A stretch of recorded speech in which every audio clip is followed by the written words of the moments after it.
یہ صدائے حریت جموں کشمیر ہے۔ پیش خدمت ہے تازہ ترین خبریں۔ بھارت کے غیر قانونی طور پر زیر قبضہ جموں کشمیر میں سینئر حریت رہنما غلام محمد خان سوپوری نے کشمیری سیاسی نظر بندوں کی حالت زار پر سخت تشویش کا اظہار کرتے ہوئے کہا ہے کہ نظر بندوں کو بڑے پیمانے پر سیاسی انتقام کا نشانہ بنایا جا رہا ہے۔ بھارت کے غیر قانونی طور پر زیر قبضہ جموں کشمیر میں بھارتی central reserve police force CRPF علاقے میں محاصرے اور تلاشی کی کارروائیوں کے دوران بلٹ پروف بختر بند گاڑی رینالٹ شیرپا کا استعمال شروع کرنے والی ہے۔ یہ بختر بند گاڑی فرانسیسی کمپنی رینالٹ ٹرک ڈیفنس کی تیار کردہ ہے۔ رینالٹ شیرپا وہی گاڑی ہے جسے اسرائیلی فورسز فلسطینی مظاہرین کے خلاف استعمال کرتی ہے۔ یہ بھاری لوہے سے بنی ہوئی اور 10 کلو گرام بارودی مواد کا دھماکہ سہ سکتی ہے۔ سابق کٹھ پتلی وزیر اعلیٰ اور پیپلز ڈیموکریٹک پارٹی کی صدر محبوبہ مفتی نے کہا ہے کہ کشمیر کے بارے میں بھارت کا بیانیہ یہاں کے زمینی حقائق سے مطابقت نہیں رکھتا۔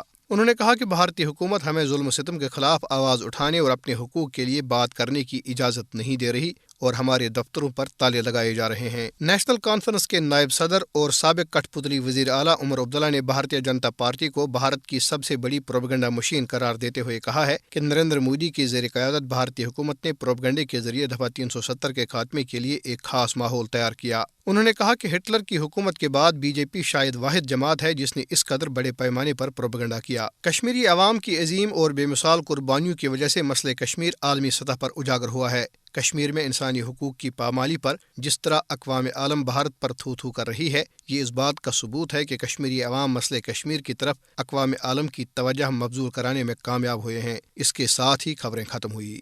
فسطائی ذہنیت کے مالک اور انسانیت سے عاری بھارتی حکمرانوں نے گزشتہ برس 5 اگست کو مقبوضہ جموں و کشمیر کو گزشتہ 73 برسوں سے حاصل خصوصی آئینی حیثیت کو منسوخ کر کے جسر و اونت کا مظاہرہ 80 لاکھ کشمیریوں کو اپنے ہی گھروں میں محصور، اپنی درندہ صفت اور شفاق افواج کی تعداد 7.5 لاکھ سے بڑھا کر 9.5 لاکھ کشمیری نوجوانوں کا بے دریغ اور نہ ختم ہونے والا قتل عام خوفناک طریقے پر جاری رکھا۔ اس کے علاوہ مقبوضہ جموں و کشمیر کو 3 حصوں میں تقسیم کر کے اسے بھارت میں ضم کرنے کا اعلان کیا۔ اہل کشمیر پر پہرے بٹھانے کے علاوہ مواصلاتی پابندیوں کا اطلاق عمل میں لا کر اہل کشمیر کی زبانوں پر تالا بندی، ذرائع ابلاغ کا گلا گھونٹا گیا۔ ہزاروں کشمیری نوجوانوں بشمول آزادی پسند رہنماؤں کو گرفتار کر کے انہیں مقبوضہ کشمیر اور بھارت کی دور دراز جیلوں میں بند اور انہیں تمام بنیادی سہولیات سے محروم کیا گیا۔ عالمی وبا کووڈ-19 کے باوجود ان نظر بندوں کو کوئی راحت پہنچانا تو درکنار، ان کے لواحقین کے ساتھ ملاقاتوں پر بھی پابندیاں عائد کی گئیں۔ یعنی بھارتی حکمرانوں نے اپنی طرف سے اہل کشمیر کو دیوار کے ساتھ لگانے میں کوئی کسر نہیں چھوڑی، مگر اس پوری روئی زمین کا مالک اور خالق کی اپنی ہی تدبیریں ہیں۔ بھارتی حکمرانوں کے اقدامات نہ صرف مسئلہ کشمیر کو پوری دنیا میں متعارف کرانے کا باعث بلکہ دنیا کے کونے کونے سے بھارتی حکمرانوں کی مذمت و ملامت اور اہل کشمیر کے ساتھ ہمدردی کا اظہار کیا جاتا رہا اور آج بھی یہ سلسلہ جاری ہے۔ امریکہ کے نئے متوقع صدر جو بائیڈن نے کھل کر مقبوضہ جموں و کشمیر کی خصوصی حیثیت کی منسوخی کی مخالفت، جبکہ ان کی نائب کمیلا ہیرس نے گزشتہ برس 5 اگست کے اقدامات کو مسترد اور اہل کشمیر کو یہ پیغام دیا کہ وہ دنیا میں اکیلے اور تنہا نہیں، بلکہ ہیوسٹن میں ہاؤڈے موڈی کی تقریب میں شرکت کرنے سے صاف انکار کیا۔